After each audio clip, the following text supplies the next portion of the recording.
வணக்கம். டியூடு படம் குறித்த எதிர் விமர்சனங்கள் நிறைய வந்துட்டு இருக்கு. அதுலயும் குறிப்பா நம்ம நடிகரும் இயக்குனருமான பாக்யராஜ் ஒரு பேட்டி குடுத்திருந்தாரு. இந்த பேட்டியில 2 படங்கள ரொம்ப சூப்பர் டூப்பர் அப்படின்னு சொல்லியிருந்தாரு. ஒண்ணு என்னன்னா புவனா ஒரு கேள்விக்குறி. இன்னொன்னு அவர் எடுத்த அந்த 7 நாட்கள் இந்த மாதிரி திரைப்படங்கள், சிறப்பான திரைப்படங்கள் அப்படின்னு சொல்லி ஒரு பக்கம் அவருடைய பேட்டி குடுத்திருந்தாரு. இன்னும் பல பேர் எப்படி சொல்றாங்க அப்படின்னா, டியூடெல்லாம் ஒரு படமாங்க, அறுத குப்பை, கலாச்சாரத்துக்கு எதிரானது அப்படின்னு ஒரு சில கலாச்சாரத்தினுடைய காவலர்கள் அப்படியே தூக்கிட்டு வர்றாங்க அப்படின்னு வச்சுக்கங்களேன். இந்த டியூட் படம் எப்படிப்பட்ட திரைப்படம்? இல்ல இதைத் தாண்டி இவங்க சொல்ற நம்ம பாக்யராஜ் சொல்ற திரைப்படங்கள் எப்படிப்பட்டது? உண்மையிலே இந்த சமூகம் எந்த மாதிரியான சமூகமா இருக்கு? இதெல்லாம் குறித்து தான் இந்த தொகுப்புக்குள்ள பார்க்க போறோம். டியூட் படம் பிரதீப் ரங்கநாதனுடைய 3வது திரைப்படம். இந்த படத்துடைய மையக்கரு என்ன அப்படின்னா, ஒரு கதாநாயகன் அவன முதல்ல கதாநாயகிய காதலிக்கிறேன்னு சொல்றான். இவன் முடியாது அப்படின்னு சொல்லி சொல்றான். அதுக்கு பிறகு வேற ஒரு சூழல் இன்னொருத்தனை காதலிக்கிறா. காதலிக்கிறப்ப இவனுக்கே திரும்ப கட்டி வைக்கிற மாதிரியான சூழல் அவங்க அப்பா வர்றாரு. அந்த நேரத்துல என்ன சிக்கலாகுது அப்படின்னா, இந்த பொண்ணு வேற ஒருத்தனை காதலிச்சிருக்கா. அப்ப திருமணம் பண்ணிக்கலாம் அப்படின்னா கூட என்ன சிக்கலாகுது அப்படின்னா, இந்த பொண்ணு கர்ப்பமா இருக்கா. அப்போ இவனே திருமணம் பண்ணிக்கிறான். ஏன் அப்படின்னா, அவங்க அப்பா வந்து மிகப்பெரிய ஒரு பெரிய ஆளு, மிக ஒரு அமைச்சரு. இவருக்கு எதிரா நாளைக்கு ஆணவ கொலை செய்யலாம் அப்படிங்கிறதுக்காக இந்த 2 பேரையும் பாதுகாக்கிறதுக்கு அப்படி இவர் பண்ணிக்கிறான் அப்படின்னு வச்சுக்கங்களேன். இது இன்னைக்கு இருக்கக்கூடிய சூழல்ல, சமூகம் இன்னைக்கு இருக்கக்கூடிய விஞ்ஞான ரீதியான சூழல்ல வந்திருக்கக்கூடிய திரைப்படம். சரி இந்த திரைப்படம் இருக்கட்டும். இந்த இன்னொரு பக்கம் நம்ம பாக்யராஜ் அப்படிங்கிற ஒரு இயக்குனர். அவரு இது நம்ம ஆளு அப்படின்னு ஒரு திரைப்படம் பண்ணியிருப்பாரு. இது வந்து ஒரு சாதிக்கு எதிரான ஒரு திரைப்படம் தான். இது இந்த படத்துல கவனிச்சு பார்த்தீங்கன்னா, பெரும்பாலும் நகைச்சுவையிலே அவர் கடத்தி கொண்டு போயிருப்பாரு. அப்படி நகைச்சுவையிலே கடத்தி கொண்டு போயிருந்ததுனால, அந்த படத்துல இருக்கக்கூடிய இந்த மாதிரியான விஷயங்கள் தெரியாது. இன்னும் சொல்லப்போனா ஒரு முற்போக்கான திரைப்படம் அப்படின்னு வச்சுக்கங்களேன். இப்ப இவர் சொல்லக்கூடிய அந்த 7 நாட்கள் திரைப்படம் இருக்கு இல்லையா? அந்த 7 நாட்கள் எப்படிப்பட்ட திரைப்படம்? அப்படின்னா அந்த 7 நாட்கள் மாதிரி தமிழ் சினிமாவுல ஒரு 50 சினிமா கொண்டாந்துருப்பாய்ங்க. என்ன கணக்கு அப்டின்னா, இந்த கதாநாயகன் என்ன பண்ணுவான், குடிகாரனா இருப்பான், ரவுடி பயலா இருப்பான், முள்ள மாரியா இருப்பான், முடிச்சவைக்கியா இருப்பான். இவனத்தான் இவங்க கதாநாயகனா வச்சிருப்பாய்ங்க. வச்சிருக்கையில பார்த்தீங்கன்னா, கதாநாயகி ஒண்ணு தூங்கிட்டு இருப்பா. இல்ல வேற ஏதாவது ஓடிக்கிட்டு இருப்பா. இவன் வந்து கள்ளத்தனமா போய் தாலிய கட்டிப்புடுவான். ஒரு சில இதுல என்ன பண்ணுவான், அவ தூங்கிட்டு இருக்கையில இவன் தாலி கட்டுன உடனே முழிச்சு பார்ப்பா. என்ன நம்ம கழுத்துல ஏதோ இருக்கே அப்படின்னு பார்த்துட்டு, ஐயோன்னு டென்ஷன் ஆவா. அப்படி டென்ஷன் ஆன உடனே அவங்க அம்மா வந்து சொல்லுவா, "இல்ல தாலி சாதாரணமானது இல்லடி. தாலிய நீ கழட்டுறது அவ்வளவு சர்வ சாதாரணம் இல்ல. திடீர்னு அறுக்க போகையில அசரீரி கேட்கிற மாரி கேட்கும்." அப்படிதான் கதாநாயகி அழுவா, பாட்டு பாடுவா, என்னென்னமோலாம் பண்ணுவா. அப்புறம் பார்த்தீங்கன்னா, தாலிய கழட்டவே மாட்டா. அப்புறம் ஒரு அளவுக்கு மேல அப்புறம் கதாநாயகன் வந்து அந்த குடிகாரன், அந்த முள்ள மாரி, அந்த முடிச்சவைக்கு அப்புறம் வந்து 2 பேருமா சேர்ந்து வேற வழி இல்ல அப்படின்னு வாழுவாங்க. இப்படி தமிழ் சினிமாவுல ஒரு 50க்கு மேல சினிமாக்கள் வந்திருக்கும் அப்படின்னு வச்சுக்கங்களேன். அதுல இந்த ஊர் மரியாதை படத்துல இவரே ரொம்ப வன்முறையா போய் தாலி கட்டிப்புடுவாரு நம்ம சரத்குமார். இதுல ஏகப்பட்ட சிக்கலாம். இந்த மாதிரி பல படங்கள் இருக்கு. இந்த படம் குறித்தெல்லாம் யாருமே பேசல. ஏன்டா ஒரு பொண்ணு விருப்பம் இல்லாம ஏன்டா தாலி கட்டுறா கவதி பயல அப்படின்னு யாராவது கேட்டிருந்தீங்கன்னா, அடுத்த படத்துல மாத்திருப்பாங்க. மாத்தல. இத வந்து ஒரு பெரிய ஒரு ஆண்மையான விஷயமா பார்க்கப்படுச்சு. எது? தூங்கையில தாலி கட்டுறது. அப்புறம் அந்த பொண்ண வன்முறையா அவளுக்கு எதிராவே தாலிய கட்டிட்டு பயங்கரமா பின்னாடி கெட்டி மேளம்லாம் கேட்கும். இவன் கதாநாயகன் என்ன சொல்லுவான்? "ஏய் பாத்துக்க" அப்படின்னு ஒரு வண்டி எடுத்துட்டு வந்துருவாரு. அவ கடன் தடுமாறுவா. ஏதோ தப்பு பண்ணது இவன். ஆனா அவ தப்பு பண்ணது மாரியே படம் முழுக்க பண்ணிக்கிட்டு இருப்பாங்க அப்படின்னு வச்சுக்கங்களேன். சரி நம்ம அந்த 7 நாட்கள்னு ஒரு திரைப்படம் இவரு பண்ணாரு. இந்த படத்துடைய காட்சி என்ன? அப்படின்னா கதைப்படி இவரும் நம்ம பாக்யராஜும், அம்பிகாவும் லவ் பண்ணுவாங்க. திடீர்னு பார்த்தா அ ராஜேஷ் கல்யாணம் பண்ணிக்குவாரு. ராஜேஷ் கல்யாணம் பண்ண பிறகு பார்த்தீங்கன்னா, அவருக்கு ஏற்கனவே ஒரு மகன் இருக்கும். ஒரு மனைவி இறந்த பிறகு கல்யாணம் பண்ணியிருப்பாரு. கடைசியில ராஜேஷ் என்ன முடிவு பண்ணுவாரு அப்படின்னா, அ எப்படியாவது அவனே நினைச்சுக்கிட்டு இருக்கா. யார பாக்யராஜ. அதனால நம்ம அவன் கூட்டு போ சொல்லிருவோம் அப்படின்னு சொல்லிட்டு இவர் சொல்லுவாரு. இவர் கூட்டு வந்து இவர் இந்த ஹார்மோனிய பெட்டியோட வருவாரு நம்ம பாக்யராஜ். மேல வந்துட்டு இவர் சொல்லும்போது ஒரு படம் பண்ணணும். அதான் புரொடியூசரு. நீங்க தான் கதை இதெல்லாம் சொல்லிட்டு, அப்ப அந்த கிளைமாக்ஸ் சொல்லுவார். இப்ப காதலனோட சேர்க்கிறதா? கணவனோட இருக்கிறதா? அப்படிங்கையில, இல்லங்க காதலனோட தான் சேர்க்கணும் அப்படின்னு சொல்லி சொல்லுவார்.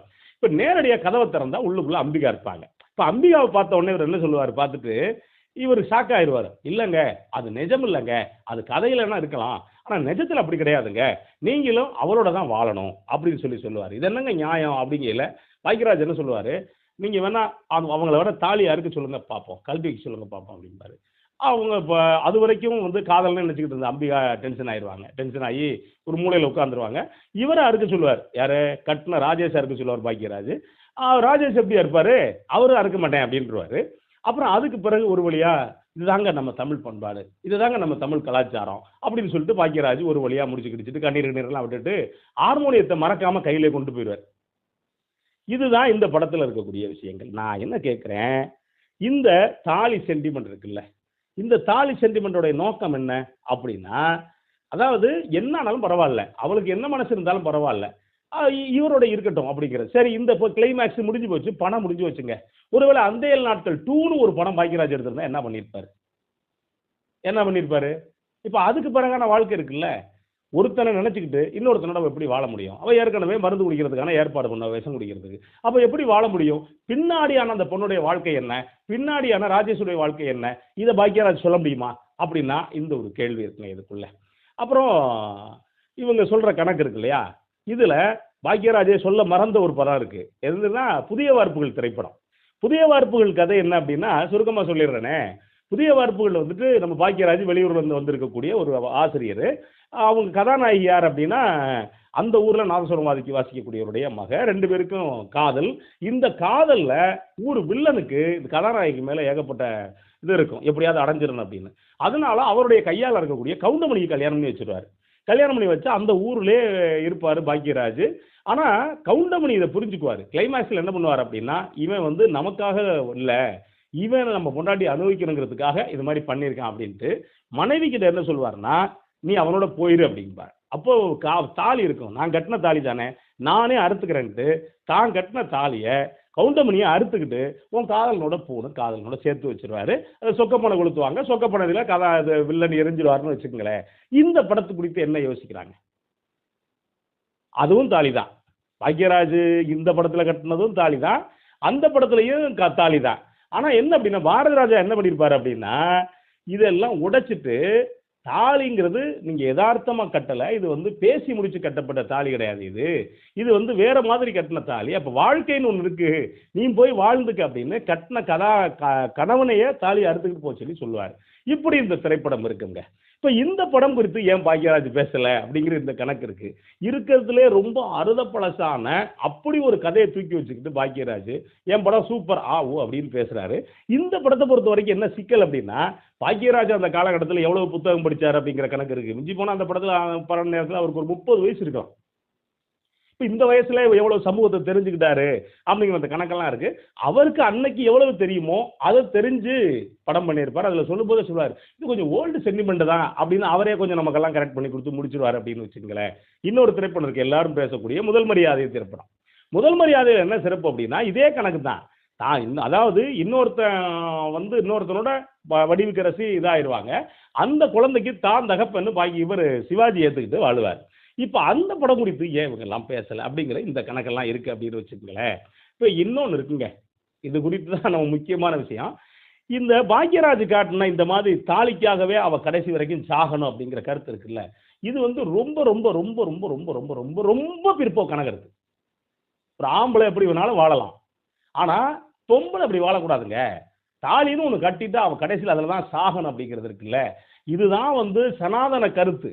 நான் இந்த ஒன்றும் இல்லை, இந்த சமூகம் எப்படிப்பட்ட சமூகம் ரொம்ப முக்கியமான விஷயம். ஏன்னா பாக்யராஜ் சொல்ற இந்த கருத்து இருக்கு இல்லையா, இந்த கருத்துள்ள சமூகத்தில் மொத்தமா வாழ்றது ஒரு 5% 10% மக்கள் தான். மறுமணம் கூடாது, பெண்களுக்கு அறுத்து கட்டக்கூடாது, ஒரு தடவை கணவன் இறந்துட்டா அவன் வெள்ளச்சோலையோட வாழணும் அப்படிங்கிறது அது இன்னைக்கு இது கிடையாது. இன்னைக்கு 90% 99% குறைஞ்சிருச்சு அப்படின்னு வச்சுக்கோங்களேன்.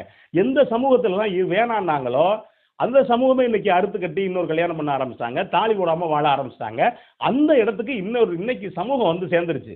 ஆனா இவங்க சொல்ற கணக்கு இருக்கு இல்லையா, 90% மக்கள் காலங்காலமா நீங்க எங்க வேணாலும் எடுத்துக்கங்க, சமூகத்தை புரிஞ்சு தயவு செஞ்சு படம் எடுங்க. பாக்யராஜுடைய அந்த நாட்கள் மாதிரி பல படங்கள் இருக்கு. பாக்யராஜ் மட்டும் குற்றம் சொல்ல வரல. இப்ப 90% மக்கள் என்ன கணக்கில் இருக்காங்க அப்படின்னா, பெண்களுக்கு திருமணத்துல சுயமா முடிவெடுக்கக்கூடிய தன்மை காலங்காலமா இருக்கு. நீங்க எந்த சமூகத்தை வேணாலும் சொல்லுங்க, என்னால பதில் சொல்ல முடிஞ்சா நீங்க கமெண்ட்ல கேள்வி கேளுங்க, நான் அதுல பதில் சொல்றேன்.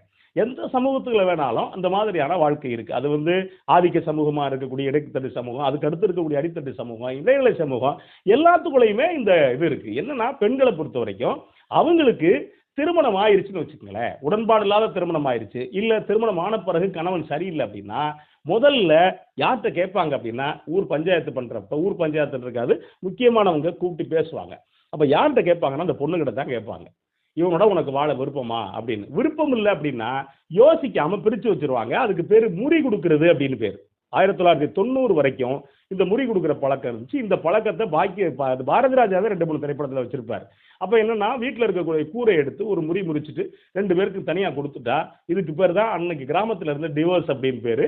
இந்த முறிய வாங்கிட்டு போயிருவாங்க. அந்த பொண்ணு போய் வேற கல்யாணம் பண்ணிக்குவா. இவன் வேற ஒரு கல்யாணம் பண்ணிக்குவான். இப்ப 2 பேருக்கு நடுவுல குழந்தை இருக்கு. அதுக்கு பிறகு பிரச்சனை வருது அப்படின்னா, அந்த பொண்ணே நான் அந்த குழந்தைய பார்த்துக்கிறேன் அப்படின்னு சொன்னா, அந்த பொண்ணு வச்சுக்கலாம். இல்லங்க அவரோட புள்ள அவரே வச்சுக்கிட்டேன் அப்படின்னா, இந்த பொண்ணு போய் வேற ஒருத்தர திருமணம் பண்ணிக்கலாம். அப்போ வந்து பெண்களுக்கு திருமணம் பண்றதுல 90% மக்களுக்குள்ள இந்த உடன்படிக்கை இருந்தது. பெண்களுக்கு உரிமை கொடுக்கப்பட்டிருந்தது. அப்படிப்பட்ட சமூகத்துல பாக்யராஜ் எடுத்த படம் மாதிரி இது என்ன அப்படின்னா, மேல்தட்டு சமூகத்துல இருக்கவங்க மட்டும் தான் படம் எடுக்கிறதுனால வந்த விளைவு தான் இந்த மாதிரி திரைப்படங்கள் எல்லாம் அப்படின்னு வச்சுக்கங்களேன். அப்ப டியூட் படம் அப்படிங்கிறது ஒருத்தரை காப்பாத்துறதுக்கு இன்னொன்னு என்ன அப்படின்னா, இது வந்து வெறுமனே இவங்களுக்கான பிரச்சனை என்ன அப்படின்னா, இவங்க இருக்கக்கூடிய ஆணவ கொலைக்கு எதிரான ஒரு திரைப்படம். இந்த படத்துல பிளஸ் மைனஸ் இருக்கலாம், அது வேற. ஆனா இப்படி கம்பு சுத்துறது, தூக்கிட்டு வர்றது, பாக்யராஜ் மாதிரியானவங்க இன்னைக்கு இருக்கக்கூடிய சினிமா தன்மைய கடந்த காலத்துல இருந்த மக்கள் வாழ்க்கை கூறுகளை பார்க்காம பண்றதோட விளைவு தான் இந்த மாதிரி ஒரு படம் குறித்து இந்த மாதிரியான பேச்சுக்கள் அப்படிங்கிறது பேசுறது. இன்னைக்கு இருக்கக்கூடிய காலகட்டத்தில் இந்த படம் அப்படிங்கிறது இன்னைக்கு இருக்கும் சமூகத்துல ரொம்ப தேவையான ஒரு திரைப்படம் அப்படிங்கிறதான் பெரும்பாலான அவங்களுடைய கருத்து. நன்றி, வணக்கம்.